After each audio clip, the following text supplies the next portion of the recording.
So women, childrens and industrialisation.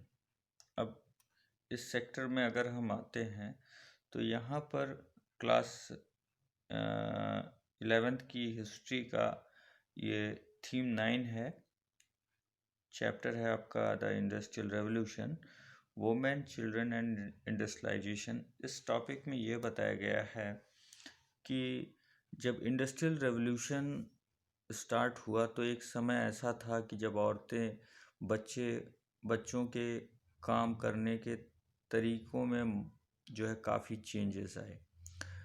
ग्रामीण बच्चों गरीबों के बच्चे हमेशा घर में या खेतों में अपने फैमिली के साथ, अपने फादर मदर के साथ या अपने संबंधियों की निगरानी में रहते थे या कुछ छोटे मोटे काम भी किया करते थे, जो समय, दिन और मौसम के अनुसार बदलते रहते थे। लेकिन इस तरह से गांव में जो औरतें भी खेत में काम करने के लिए अपना पार्टिसिपेशन देती थीं और वो जो है जानवरों को भी पालती थीं, इसके साथ साथ लकड़ियाँ इकट्ठा करती थीं और घरों में चरखे चला करके सूत काटती थीं। ये पहले का टाइम था जब इंडस्ट्रियलाइजेशन नहीं हुआ था मशीनों से।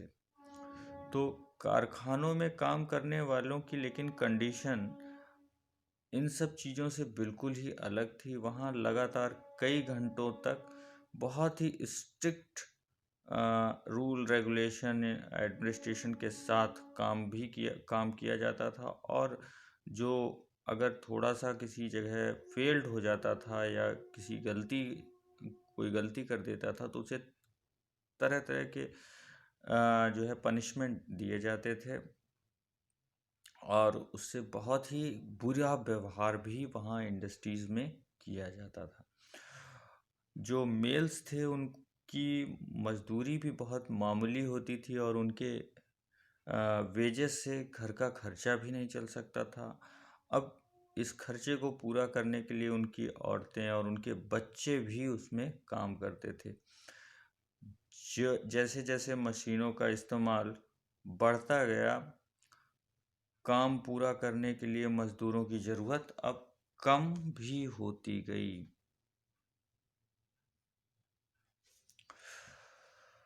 और जो इंडस्ट्रियलिस्ट थे उन्होंने अब जो है मेल्स के बजाय उनकी वो वाइफ और बच्चों को अपने यहाँ काम पर लगाना ज़्यादा पसंद किया, क्योंकि एक तो उनको मजदूरी उन्हें कम देनी पड़ती थी और दूसरे वे अपने काम की घटिया कंडीशन के बारे में भी कभी कम आंदोलित हुआ करते थे।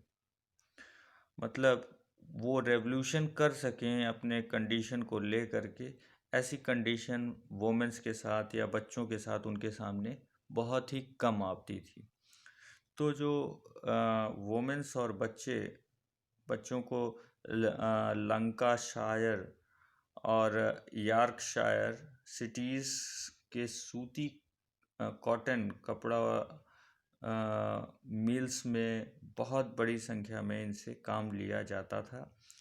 रेशम फीते बनाना, बुनने के जो भी उद्योग थे, धंधे थे, उसमें और बर्मिंघम के जो है मेटलर्जी के इंडस्ट्रीज़, जिसमें बच्चों के साथ साथ औरतों को ज़्यादातर इसके वजह से नौकरियां दी जाती थी।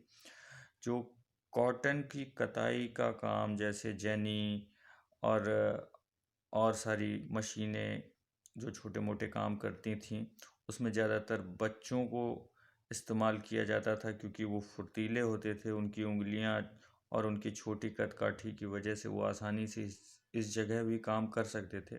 बच्चों को अक्सर कपड़ा मिलों में काम दिया जाता था क्योंकि वहाँ सटा कर रखी गई मशीनों के बीच छोटी सी जगह रहती थी जिसमें बच्चे आसानी से आ जा सकते थे।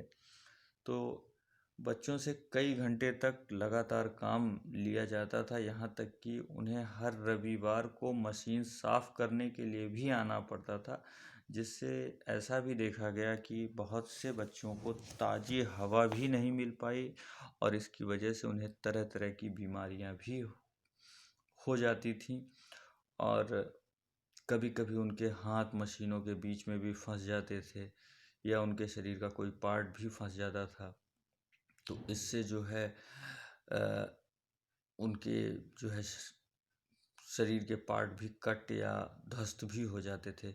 यहाँ तक कि बच्चों काम करते करते कभी कभी इतने थक जाते थे कि उन्हें नींद की झपकी आ जाती थी और मशीनों में वो गिर करके मौत के मुंह में भी चले जाते थे। Sleep from execution.